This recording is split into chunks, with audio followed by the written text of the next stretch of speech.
Please subscribe.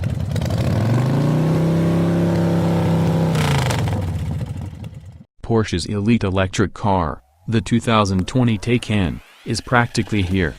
In front of its formal presentation on September 4th, we got an opportunity to ride along in a model with Porsche's product offering chief for revs, Robert Meier. What's more, presently we've driven one for ourselves. In the same way as other Porsches, the Taycan has dispatch control. To initiate it, select Sport Plus mode and at the same time crush the quickening agent in the brake pedal.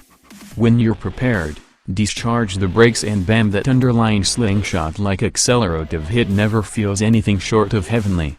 And after that a much all the more stunning thing occurs, the Taycan just continues pulling.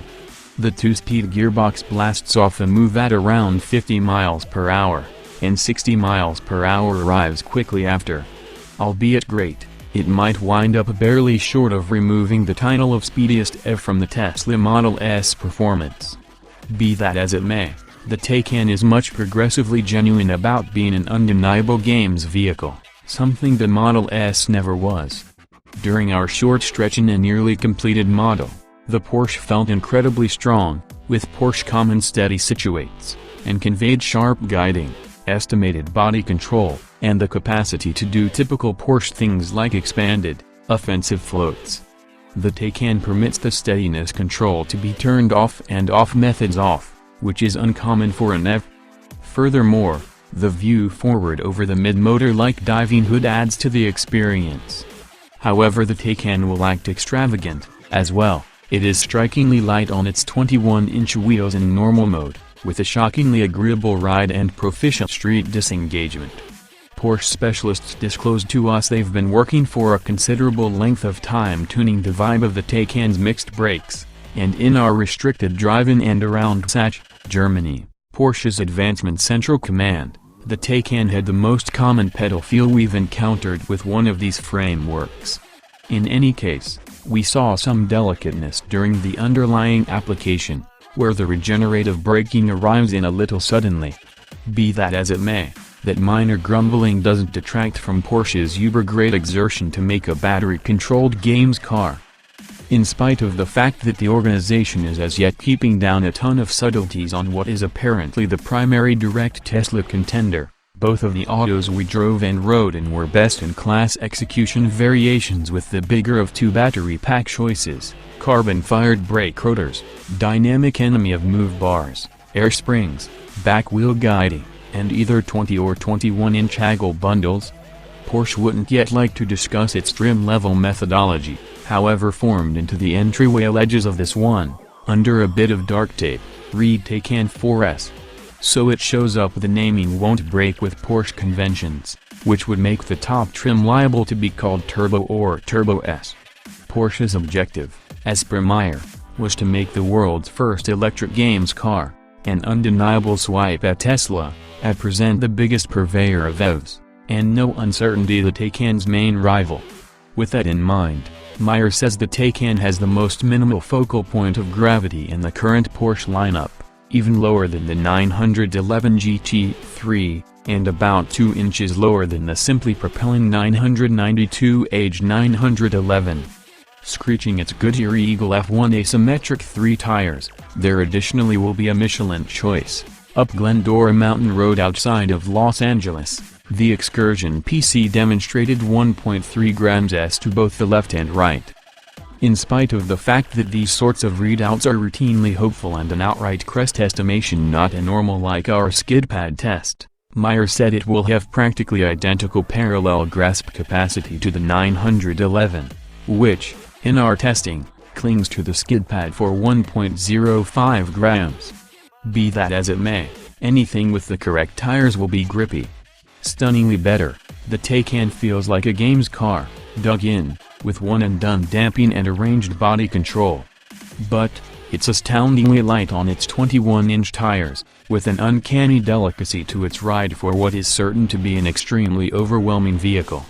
The objective was to accomplish a Nürburgring time of under 8 minutes, keeping pace with the 996 Age 911 GT3, which Meier says they've achieved. Porsche has since uncovered the genuine time, an amazingly quick 742, making it the speediest of any real generation ever. Porsche will now just indicate a dubious 600 or more HP guarantee, yet it is of late refreshed its 0 to 60 mph quickening figure from under 3.5 seconds to under 3.0 seconds, which is honestly where it should be to contend in Tesla land. Additional astounding are Meier's cases about the consistency of the Taycan's exhibition, as the increasing speed times of EVs, including each Tesla we've tried, will in general tumble off significantly after only a couple of runs. The Taycan evidently will almost certainly do 10 dispatch control begins in succession with no debasement in execution, and Meier says notwithstanding when the battery is released past 50% the presentation will be extremely reliable, with quantifiable yet not detectable logjam. This is something we're restless to test for ourselves at the primary chance. Accomplishing this are the changeless magnet synchronous AC engines, which were picked on the grounds that they empower increasingly repeatable execution, alongside being progressively effective at high pivoting paces just as being lighter and progressively smaller. As per Meier, very exacting control of the warmth in the battery pack and electric engines is likewise basic. The organization isn't yet prepared to explain the hows and whys behind its 2-speed gearbox on the back hub, the first multi-speed gearbox on a generation EV that should give a sizable advantage to both execution and effectiveness. You may review that Tesla at first scheduled the Roadster to have a restricted utilized 2-speed gearbox that couldn't be moved on the fly. We even tried one of those early forms, yet at last Tesla couldn't make it work and swapped the 2-speed for an immediate drive. Notwithstanding execution variations like the one we rode in, there will be Taycans with eco-tire choices, including a wheel configuration that is to a great extent shut off, which improves streamlined proficiency by a noteworthy edge as per Meier, in spite of the fact that he wouldn't measure it. Generally, Porsche did an extraordinary measure of proficiency advancement on the Taycan, as EVs, even with the present biggest battery packs, have a moderately modest quantity of vitality on board in respect to what a gas tank holds, so creating EVs is an activity in vitality preservation. The Taycan has folds before the radiators on each side of its nose, which, when shut, close off brake cooling pipes to improve optimal design. That is another Porsche first. The Taycan can likewise recover vitality while easing back at any rate, up to and including ABS stops, where the slowing mechanism first maximizes the regen capacity and after that includes extra contact braking top of the regen. Meier says the vehicle setup was picked in light of the fact that the Taycan needs to sell in sufficiently high volumes to meet worldwide administrative necessities that a games vehicle would never accomplish. In any case, Porsche was resolved not to lead with a SUV since it needed its first EV to be as powerful as could be expected under the circumstances. Be that as it may, it's not just a charged Panamera. The Taycan is a size-class littler, with forcefully inclined hood and rooflines. Actually, sitting in the Traveler Situate, the hood seemed to dive quicker than that of the new mid-motor Corvette we sat in as of late. What's more, the Taycan has a trunk versus the Panamera's hatchback on the grounds that the space required to bundle the depends on a bring forth would have either contrarily affected back perceivability or raised the roofline. Backseat legroom in the Taycan is very liberal, despite the fact that the highest point of this 6'5" evaluator's head was simply brushing the discretionary glass rooftop in the vehicle we rode in. Meier says that the backseat headroom is about an inch, not exactly the Panamera's. Some portion of its backseat openness was empowered by deliberately expelling two of the battery pack's 33 individual modules from the region where back travelers' feet dwell, dropping the floor there multiple inches.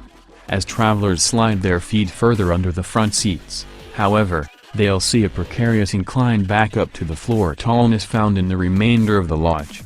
Despite the fact that Porsche has asserted a 500-kilometer run, 311 miles, that is utilizing the European NEDC cycle, which is far less saddling than the EPA's. On our ride along, we saw an anticipated 234 miles beginning with a full charge, which appeared to be precise for our Southern California drive circle that ran from the 70-mile-per-hour roadway cruising to raging up a twisty mountain street.